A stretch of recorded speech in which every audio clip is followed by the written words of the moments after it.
Okay, good. That's brief enough.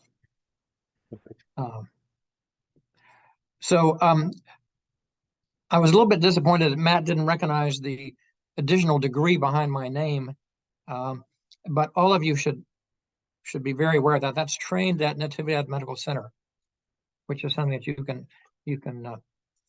put after your name with great pride. So next slide.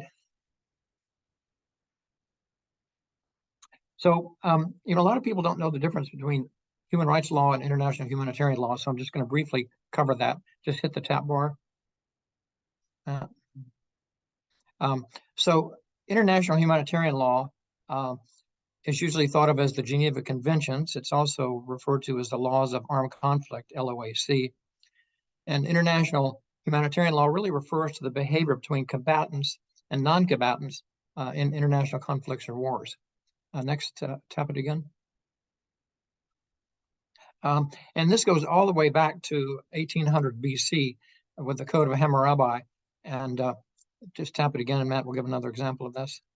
So this is one of the codified laws from 1800 BC. If a man is taken prisoner in war, and there be no sustenance in his house, and his wife goes to another house and bears children, and if later her husband returns home, then the wife shall return to her husband, but the children must stay with their father. Very detailed. So these war kind of, I guess you call them moral guidelines about how to behave in war go way back. Next slide.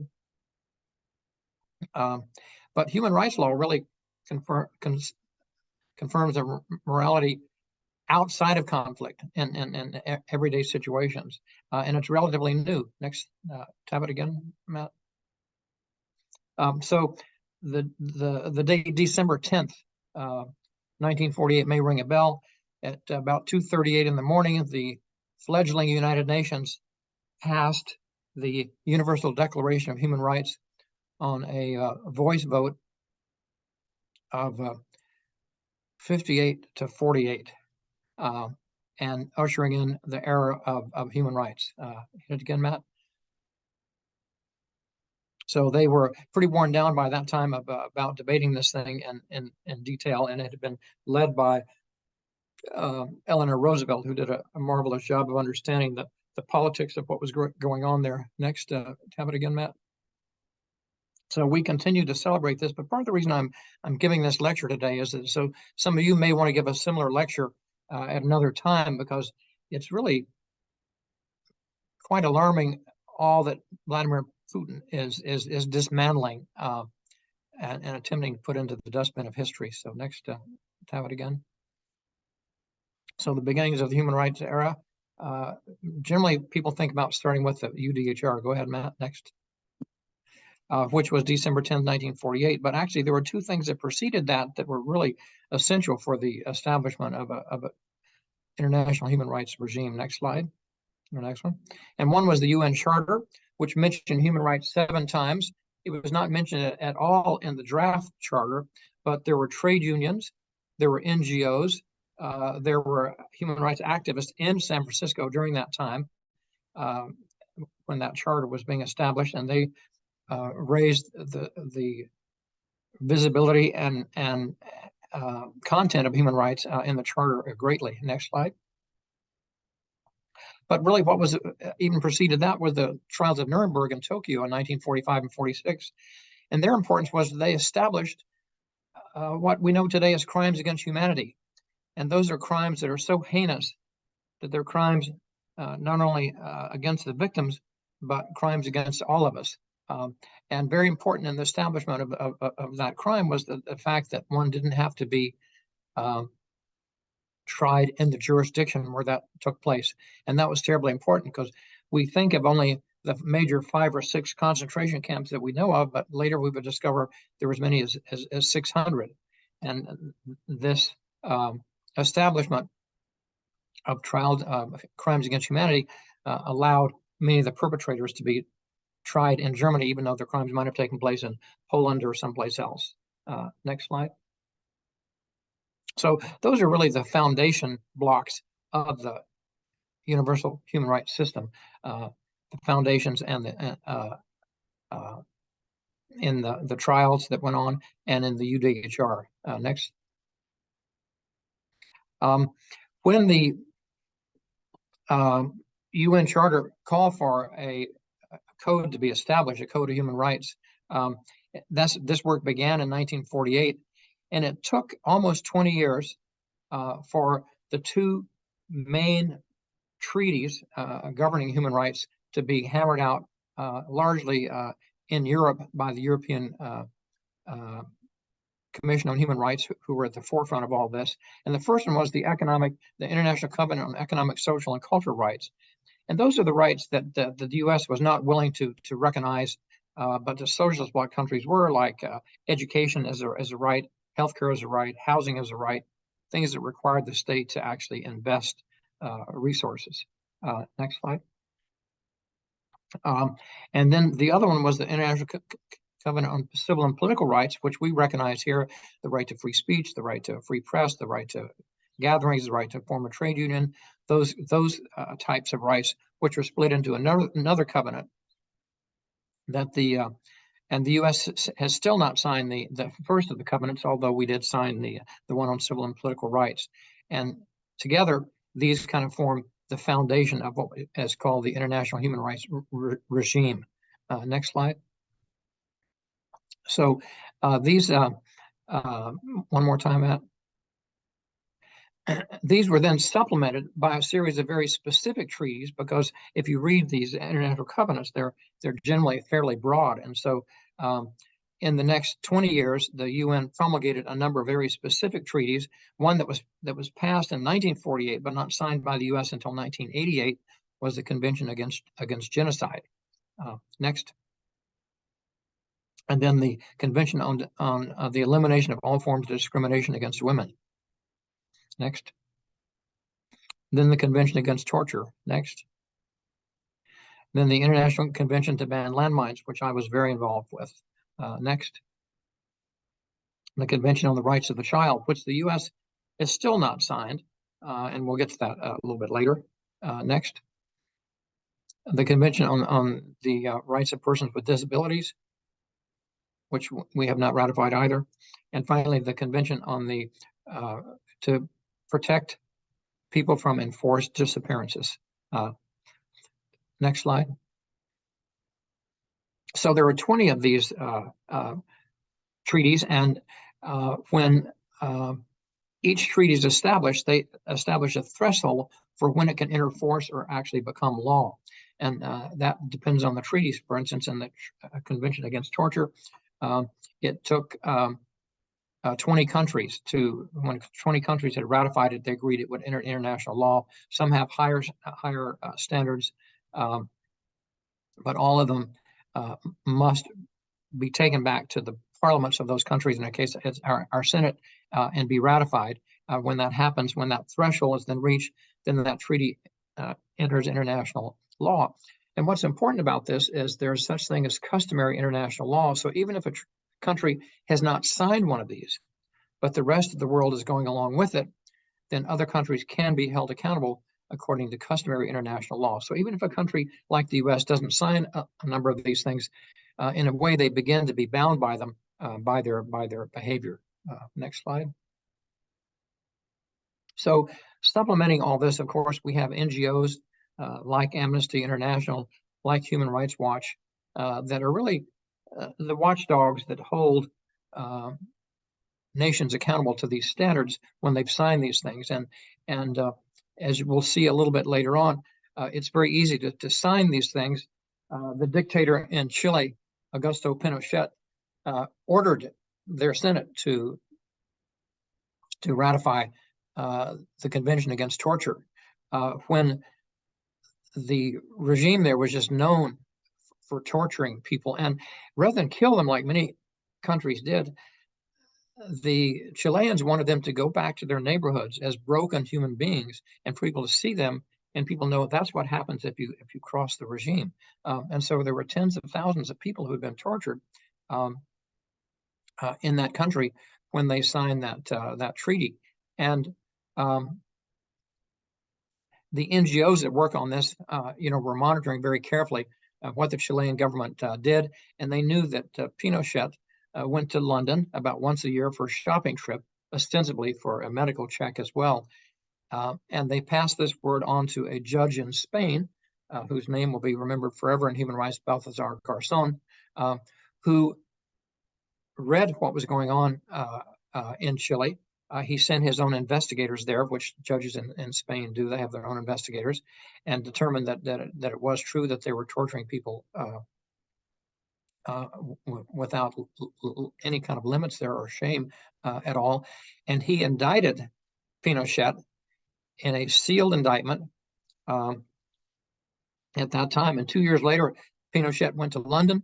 A waitress, or a waiter in this case, is telling the important story, because Pinochet was met at the airport by Maggie Thatcher, who was now no longer in office, but had been his dear friend, because when the UK was fighting for the Malvinas, also known as the Falklands, their aircraft couldn't reach there from England without refueling, but they could reach there from Chile. And so Maggie Thatcher worked out something where British aircraft could refuel in Chile and then go on to the Malvinas. And so she welcomed him that night in the airport. But that person who served them that Irish coffee mixed with Irish whiskey knew something was amiss and called the Guardian newspaper. And the next day, the headlines were 4 inches tall, torture in our midst. And as a result of that, Pinochet, that indictment was, people called the clerks to the judge in Spain. He unsealed the indictment. He sent it immediately to Scotland Yard, and they were obliged to arrest Pinochet under the extradition rules of the United Nations and of the European Union. So Pinochet was held.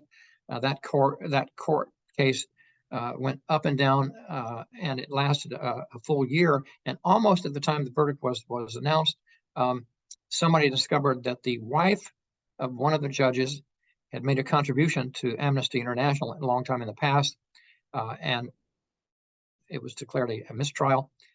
They conducted the trial the second time, and the second time Pinochet was found guilty of crimes against humanity and was ordered to be imprisoned in Great Britain. Of course, there was a huge outcry internationally because he was a former head of state, and he had also given himself a lifetime seat in the Chilean Senate, because sitting politicians are immune from prosecution. And so a judge in Spain that he had appointed actually then began inviting people into his courtroom who had been tortured, and about 3,000 of them gave testimony, and that testimony was all over the papers in Chile.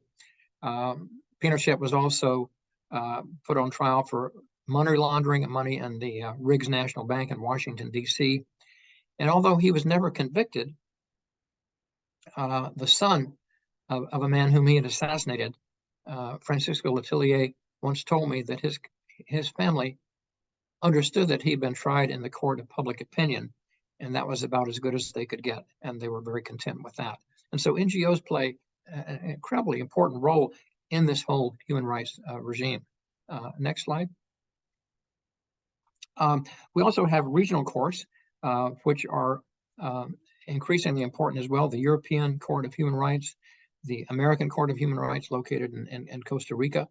There's now an African Court of Human Rights, and there have been efforts for about 20 to 30 years to create a Southeast Asia Court of Human Rights. But these regional courts play increasingly important roles and make decisions that have the force of law that terribly important. And for instance, in France, there was a man from the military in Chad who had retired in France and had been proud of the title Mr. Torturer when he was in the military in Chad, and had tortured many, many people. And an NGO in France brought a case against him in the European Court of Human Rights, and he was convicted and served is serving now an 18-year sentence for that. So these regional courts, although emerging, are playing increasingly important roles. Next. Each of these treaties, and I've only listed about 8 of them there, have a treaty body that is appointed by the UN that oversees the implementation of the treaty and compliance with the treaty. And so if a country signs or ratifies a treaty, then they will be held accountable through these treaty bodies. And these play an increasingly important role as well, as the case was shown in Pinochet and in Chile, ignoring that at his own peril. The treaty bodies are sometimes very extensive. So, for instance, the one for the ICBL, the International Convention to Ban Landmines, actually lists how many injuries there have been around the world caused by landmines, how many deaths there have been, how many countries are manufacturing landmines, who's trading them, even though it's illegal, where's the traffic in landmines taking place, and who's using them throughout the world. And that's a very, very thorough and helpful guide, because then activists in those countries can take the ball further from there. Next. National courts play an increasingly important role as well, as you'll see that in a little bit we're going to talk about the case of Filartiga versus Pena, which is a case that entered the U.S. courts in 1980, and in that trial, which was a civil trial for civil damages, not for criminal damages, for the first time the Universal Declaration of Human Rights was mentioned in a court of law, along with our founding documents as well, and so that trial in the U.S., a civil trial for civil damages in the case of Filartiga versus Pena, allowed the Universal Declaration to enter the force of law in the United States as well. And since then, it's been cited a number of times, but that was the first time. So national courts are playing increasingly important roles, and that's really true in Germany and across Europe, where a lot of these people flee or retire when they leave their comfortable post in the military or the police and end up in Europe, and then are chased down by refugees or NGOs who are wanting to hold them accountable. Next slide. So, and finally, the capstone of this is the International Criminal Court that was only established after the terrible wars in the Balkans and after the genocide in Rwanda.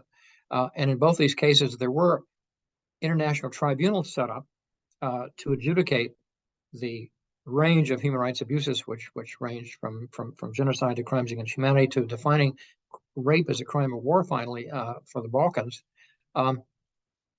people began asking, well, are we going to set up a special court every time this happens, or are we going to have some place where we can permanently adjudicate crimes that are this serious? And it resulted in the International Criminal Court. I should mention that in the run-up to that, the U.S. threatened to cut off military aid to 60 countries, 60 different countries we give military aid to, that we said we will cut off your aid if you vote for this. And about 40 of them did anyway, because they understood the importance of holding people accountable in an international court. And some of the chaos that results when you don't have a court like that, I witnessed firsthand when I was president of Physicians for Human Rights, because there were no guidelines for chain of custody. So if you found a hospital bracelet on somebody's wrist in a mass grave outside a hospital in Kosovo, how did you maintain that chain of custody for that to eventually enter a court and be a credible piece of evidence? The Physicians for Human Rights was often doing exhumation work because there were no UN bodies to do it at that time, and to establish these rules of evidence and rules of law, a lot of which we had been doing for 20 or 30 years, but on a piecemeal basis. But it came together a lot during the International Tribunal for the former Yugoslavia and the International Tribunal for Rwanda. Next slide. So, one way to look at human rights is kind of historically, and let me go over some of the key landmarks that we need to be aware of. Next slide. maybe hit it one more time there. So the trials of Nuremberg and Tokyo have to be seen as kind of the first, and one of the real heroes of those trials just died a couple of months ago, but he was a refugee himself to the United States who spoke fluent German and had gone to law school and then enlisted in the army as an enlisted man and ended up in Europe at the time when the trials ended. And because he was fluent in German, he was asked to do a lot of translations, and then they realized that this man had a law background, and eventually his name is Ben Ferenz. Eventually, Ben Ferenz became a prosecutor in those trials, and I encourage you to read anything about him. It's quite inspiring. But that was the first of the key landmarks. Next, maybe hit it again. So this is Filartiga versus Pena. Filartiga was a physician in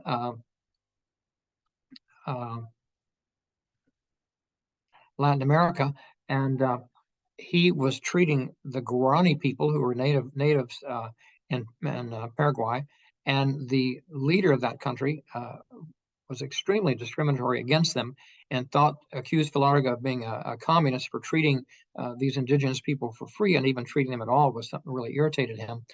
And they hauled in his son, Joel Filartiga, and tortured him mercifully, trying to get him to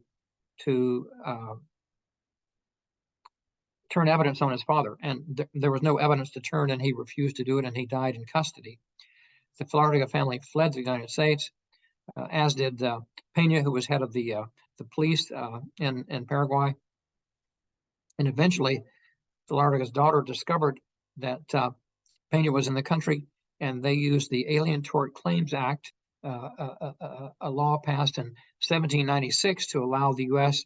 to try pirates off the Barbary Coast, meaning off Libya, in U.S. courts for civil damages, and that law was resurrected and used successfully in Filartiga versus Pena. And the importance of this was that that's when the UDHR entered the U.S. system of laws. Next. So I think the trial of Pinochet has to be the next big landmark, even though he was never actually convicted, or actually he never had to serve a sentence, because I didn't ever finish that story. But Pinochet was found guilty by the court in Great Britain. There was a huge uproar because he was a former head of state, and heads of state are not subject to this kind of thing. The court of the House of Lords, the equivalent of their Supreme Court, appointed 3 physicians to examine Pinochet, who his handler said was drooling, insentient, and confined to a wheelchair and not capable of standing trial. 2 of the physicians who examined him agreed that was the case, that he was insentient and incapable of standing trial. The third one said he should stand trial. He was allowed to return to Chile, he thought with his honor intact, but as I mentioned, what happened in Chile as a result of that. But more importantly, he was exposed for the torture that he was. And this precedent of a former head of state being tried outside his own country for crimes committed yet someplace else was a very important international standard that was set. Next. So the next trials are probably the International Criminal Tribunals for Yugoslavia and Rwanda. I've talked a little bit about those. Those were still going on in Yugoslavia and that court just a couple of years ago, but they have finally wrapped up their trials there. But those were terribly important, and those 2 tribunals led then to the ICC. So that is kind of a combination of the tribunals of Yugoslavia and Rwanda and the ICC at once. Next. And finally, the establishment of that court itself, which was quite a long struggle from international activists around the world trying to get their country to weigh in when the U.S. was trying to terrorize them into not signing so they wouldn't lose their military aid. Next. Unical versus John and Jane Doe is probably a case you hadn't heard of, but I was on the board of Earth Rights International when they brought this case that they had been preparing for 7 years. But basically, Unical is a California petroleum company that was working hand in hand with a French petroleum company named Total to build pipelines throughout Myanmar. And they engaged the army to do a lot of this work, and the army were brutal. And they would rape. First of all, villagers had to put these soldiers up in their own homes, where they would often rape their host or hostess. They had to feed them, which often made their own families go hungry, and they were brutal. And a young man who was of Burmese descent but met an American law student in a refugee camp had been encouraged to document this. And so he kept making trips back into Burma at great danger to interview these people and take films of things they said happened to them when these soldiers were there. And that case finally went to trial in California, again using the Alien Tort Claims Act, and resulted in a settlement of some millions of dollars, which I can't disclose as a board member, but which resulted in facilities being built in many of those communities, health clinics, schools, and things like that, to try to compensate for the terrible things that had been done before. So that case was also terribly important in forcing a corporation to make remedies for violations committed by soldiers that they had actually encouraged to behave that way. Next slide. And this one is again a former head of state. Rios Montt was the general in Guatemala who overthrew the government in 1982 and embarked on a scorched earth campaign that resulted in the deaths of about 200,000 indigenous people there, Mayans. And the Rios Montt was actually given support by President Reagan, who praised him. He was an evangelical, and he had gotten away with this largely. And after a change in government and after the peace accords that brought an end to that civil war, activists in Guatemala continued to try to bring cases, and they would be just dismissed because the judges were getting death threats and didn't want to go through with them. But finally, there was a judge, a female judge, who was courageous enough to go through with it.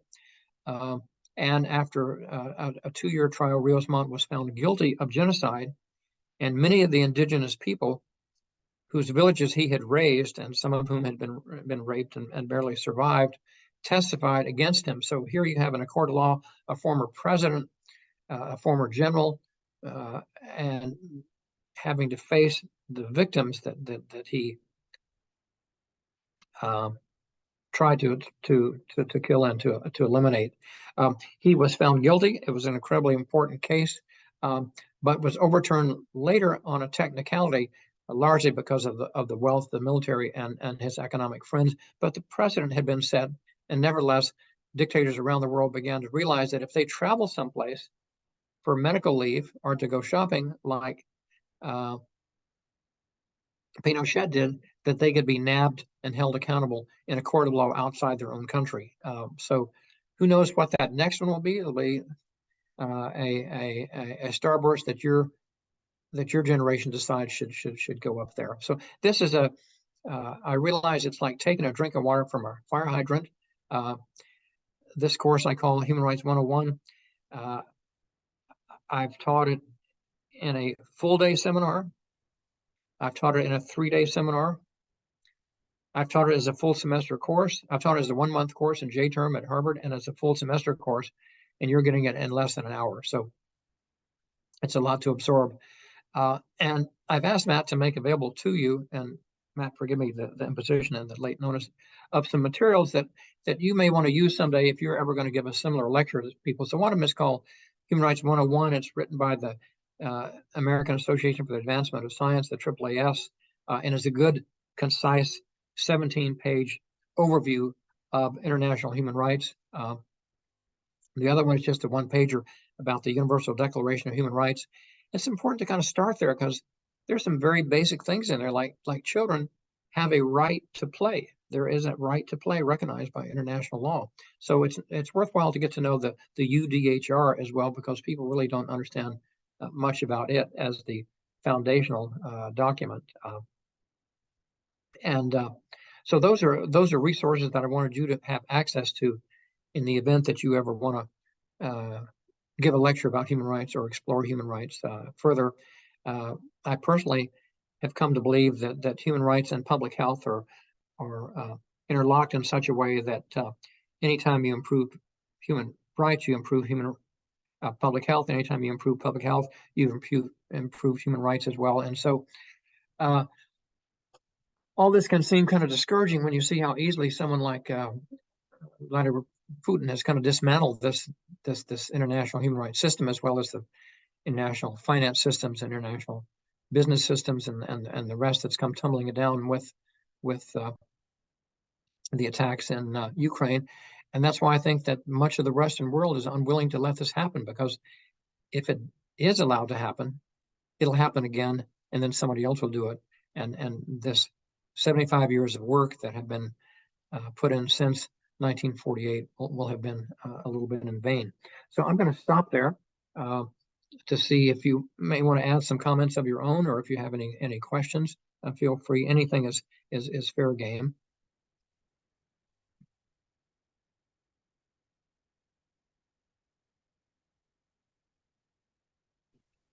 And that Unical versus John and Jane Doe's, those were like American military officers?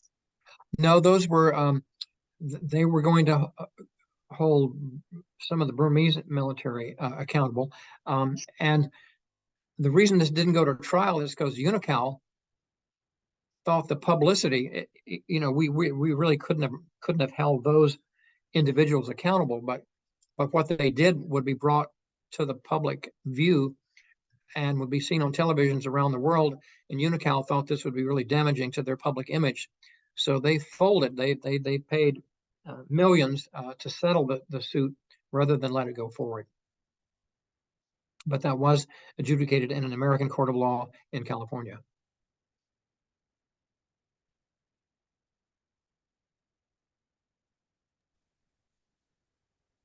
What do you think, if we're interested in this, what do you think the first book, if there's like a book that you would recommend for us to read about? I think the first one is that 17-page article that Matt has. I would start with that one. And if you're interested in that one, I will send you a list of 3 or 4 of what I consider the top human rights books, because I think a human rights book has to be more than statistics. It has to be the stories behind how things happen, and some of them do a very, very good job at that. So thank you for your question. Hi, I'm Rose. I'm a medical student currently at Natividad. I'm curious what advice you would have for a medical student 3rd or 4th year, as someone that is really interested in this sort of work and education, as far as what would your advice be to combine it with our work as a doctor and educate ourselves on this and others, and like intertwined the two? Rose, that's a great question. Until recently, I was teaching at Touro University in a PA program, and they made all their physician assistant students get a master's of public health as well. And as I mentioned, I think public health and human rights are almost inextricably bound to each other. So I think combining that with public health, and certainly as a physician, there are so many ways you can be involved in the community and talk about human rights, about things that they may not realize that they have rights to. So I think public health and human rights are a good combination together, and I think you can start. Amnesty International is a great resource on many, many levels, and that's a good place to start. And they have films, they have brochures, they have books, they have a lot of great educational materials. And also, don't shy away from starting some of this activity in your own medical school as well, which is where I started organizing about human rights, while I was in medical school. You will find that although the U.S. is a great champion of human rights, we're seldom a leader in human rights. And that's the double standard of this country, whether it's civil rights or whether it's poverty or anything else, that we sometimes talk a good line, but don't often follow through with it. So don't be discouraged if you find out that we have not signed many of these leading treaties, some of which we played a major role. You know, American NGOs played a very big role in the Convention on the Rights of People with Disabilities. And yet it was the homeschooling movement in this country that led to it being not ratified, because they can convince a number of senators that the people with intellectual disabilities, such as with Down syndrome, might end up being discriminated against, such that they would be aborted in utero if the Convention on the Rights of Persons with Disabilities was passed, which couldn't be farther from the truth. But once that rumor kind of started in the homeschooling community and went viral, it was really hard to stop that. And so the U.S. has actually torpedoed a number of these very important, torpedoed their own ratification of some of these treaties because of activist groups being opposed to them. Thank you.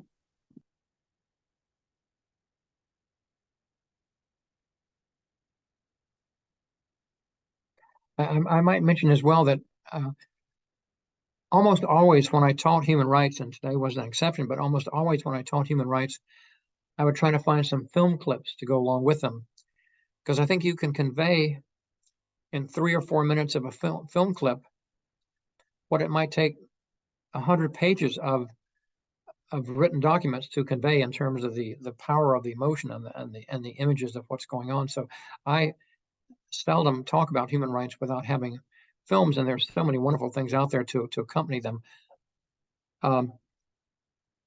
You ask for a place to, someone asked for about a place to start, and you know, one place to start, a film that I often show when I have like 2 hours, I would show a film made by the United Nations on the anniversary of their founding, made 50 years. So it was made in 1998, called For Everyone, Everywhere. And you can Google that and find it online and see it for free now. But it's an overview that has been brought up to date with the arc that I described, but with lots of visuals to go along with it.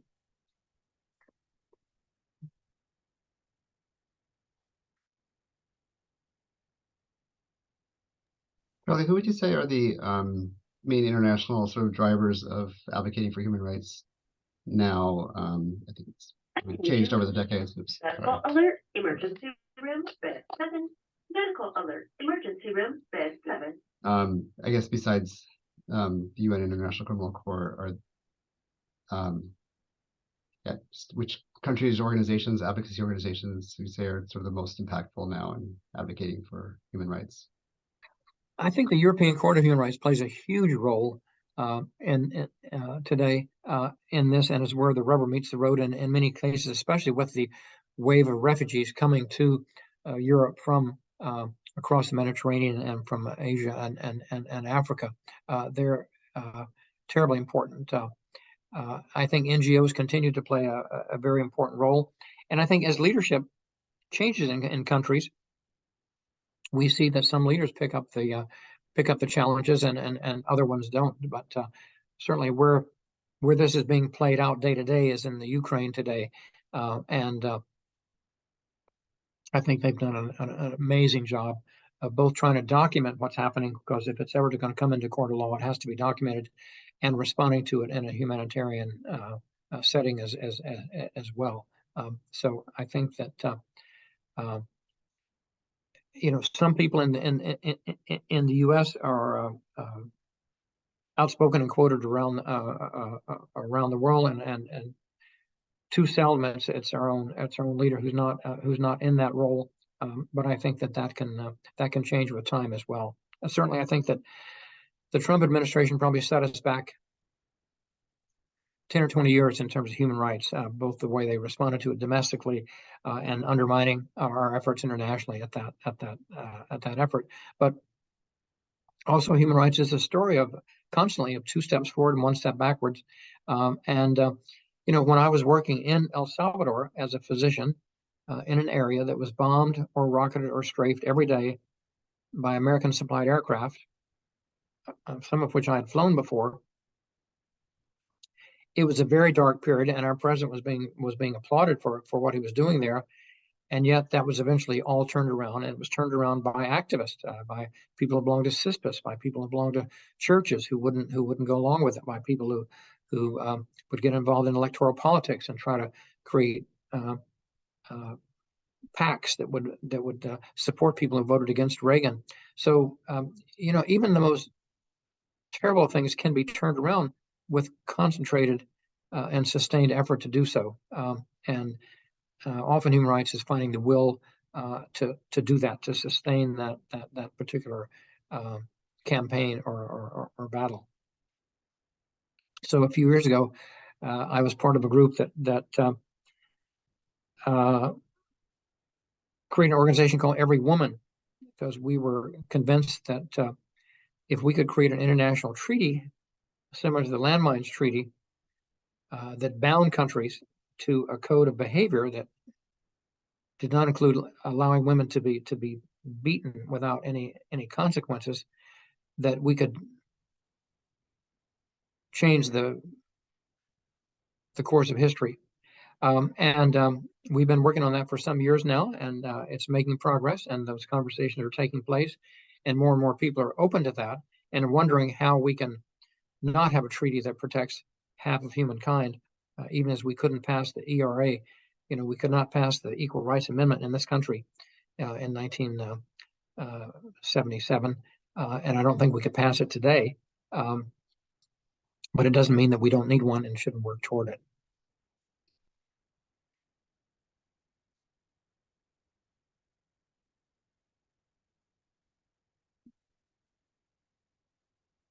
And I think oftentimes you have to figure out what is the best framework for things. So, you know, for instance, in Natividad, when we were doing the pesticide work, we didn't generally frame things as human rights issues at that time. It was more about child safety and more or less about health. But, you know, the nice thing about health is that you can create a we out of almost anything. And creating a we is what organizing is really about. It's convincing the people that may be different than you, or they may be indifferent or on different sides of the issue, to combine with you. And health is a very powerful way to do that, and something that has been used very effectively in a lot of community organizing.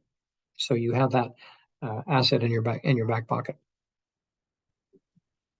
Hey, Charlie, it's Melissa Nothnagel. Thanks again for being here virtually. I wonder, you mentioned the pesticide work that was happening when you were a resident at Natividad, and I wondered if you could give a Cliff Notes version of that in a few minutes for the folks that weren't able to be at that anniversary event last year. Sure. So it was the year 1980, and there were 3 what are referred to as mass poisonings that year, of people coming into fields before it was safe to do so. And a number of them found their way to the ER at Natividad. I was on duty that day in the ICU, and we were told that some people had been pushed out of a pickup truck into the parking lot at Natividad. And we went down and admitted one to the ICU immediately. He was unconscious. Another one who was semi-conscious was admitted to the hospital. And Antonio Velasco was he was my second year. I was the first year that year. And he managed to find out from them that there were 14 more people in an extended family that had all been poisoned. And so we called CRLA and told them about that. And they sent out a field organizer right away to find some of those other people. Most of them were afraid to seek medical care because they had been told that migraine might grab them at the door of the hospital. And a few of them had been sent by the company doctors home and told that they were probably just hungover, didn't have anything serious going on. And we discovered that they had, been brought into a field that had been sprayed earlier in the day, and there had been a heavy mist, and so the effects of the malathion hadn't really evaporated yet.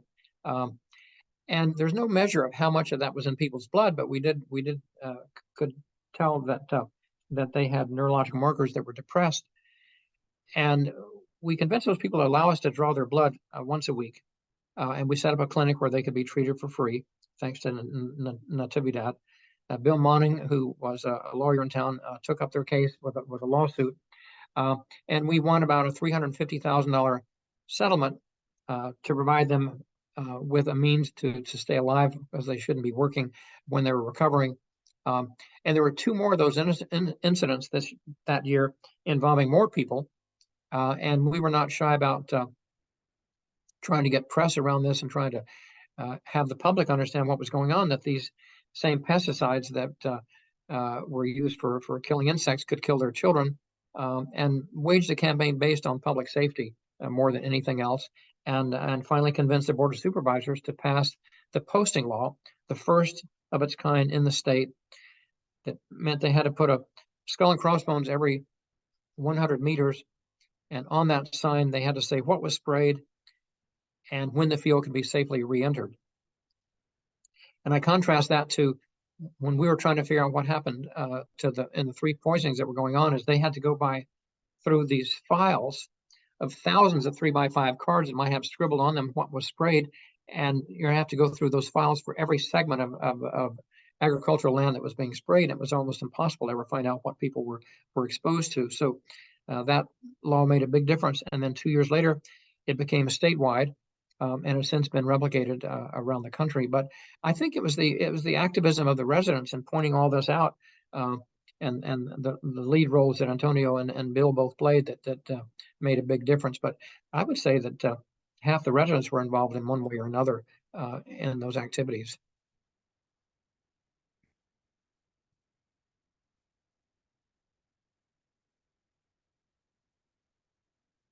Hi, can I ask a question? Sure.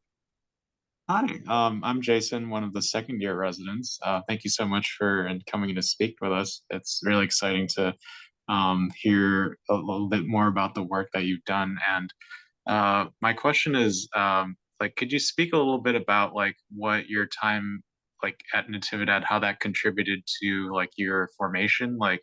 I can say for myself, working in OB, for example, has helped me become more self-confident, more, calm under pressure. I mean, I don't think we taught you how to fly an aircraft here, but what were some of the things that you took away from your time in Natividad that you carried forward in your career? Oh, I think, without a doubt, the foundations of my work as a physician were planted there. I delivered a 13-year-old who gave birth and didn't want to give up her child, and just kind of understanding how did she get in that circumstance? How did that happen? Understanding the lives of farm workers, going to the farm camps where they worked and seeing how they lived and how they were treated. Watching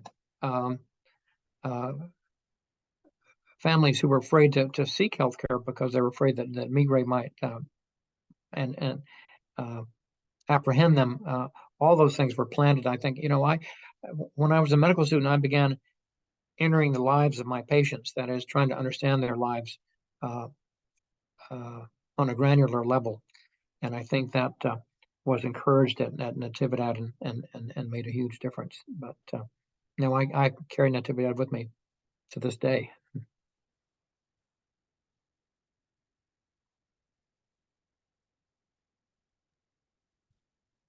How do you contrast the political landscape now and the social landscape now, and are things do you think that it's easier to combat human rights violations, or I'm just kind of wondering, from your perspective, what's different and what needs to change, and with AI coming up and all of these kind of strange changes that are coming for us, if it was the same if you think it was kind of the same when the first human rights cases were getting started, and what's your thought around all that?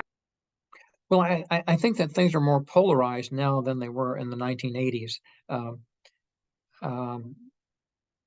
and certainly that makes it harder in a way, and yet there's more awareness of these things that makes it easier to bring up. So I think it's a different organizing environment than we faced in the 1980s. But President Reagan was terribly popular at the time, and what he was doing was largely popular. He was the most popular president in recent history. So standing up to him was a little bit like standing up to Trump in the sense that here was a man who had a lot of popular support, and in many people's eyes could do no wrong. But I think that organizing campaigns have to, choose their targets very, very carefully and very specifically, and need to test to see what works and what doesn't work, and to try smaller campaigns, and if those work, growing them into larger ones. But I think that the challenges, of course, are finding the time in the day as a medical resident to do anything other than take care of your patients and nourish your body and nourish your spirit and those of your family, if you have a family, is finding the time in the day to do all that. So certainly having a community that's supportive of all that work, like I know the residency is, helps a lot. And I think we have to protect ourselves from burnout, and sometimes that means the very difficult part of saying, no, I can't do that. My plate is full. I'm very sorry. That's a very hard thing to say to people who are in need of your assistance in some way or another, but it's something we need to do to learn to protect ourselves.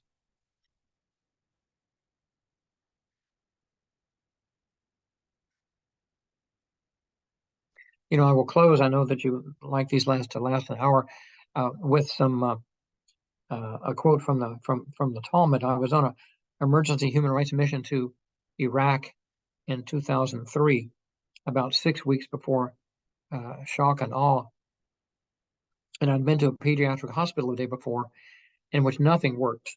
I mean, nothing worked, and there were 3 children to a bed. A mother with her child would be at one end of the bed, a mother with her child would be at the other end of the bed, and one mother with the child would be under the bed. And every 8 hours they would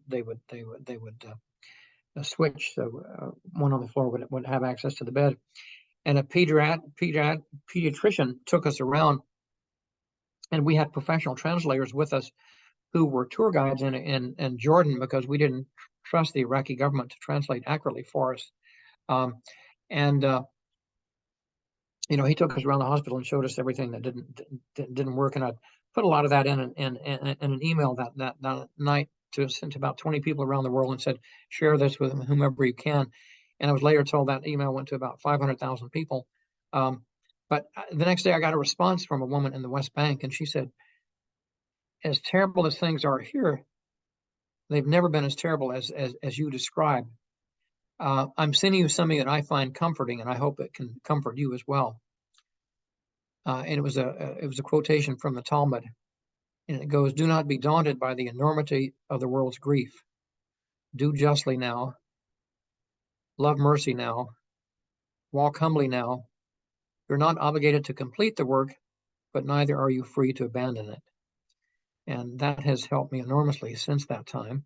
And I rely on it when I am feeling overwhelmed, and understand I don't have to, I can't abandon the work, but I know if others pick up their piece of it, that together we'll accomplish something. So I wish you all well, and I appreciate the invitation today, and I'm sorry that I won't get to meet all of you, but maybe sometime in person we can.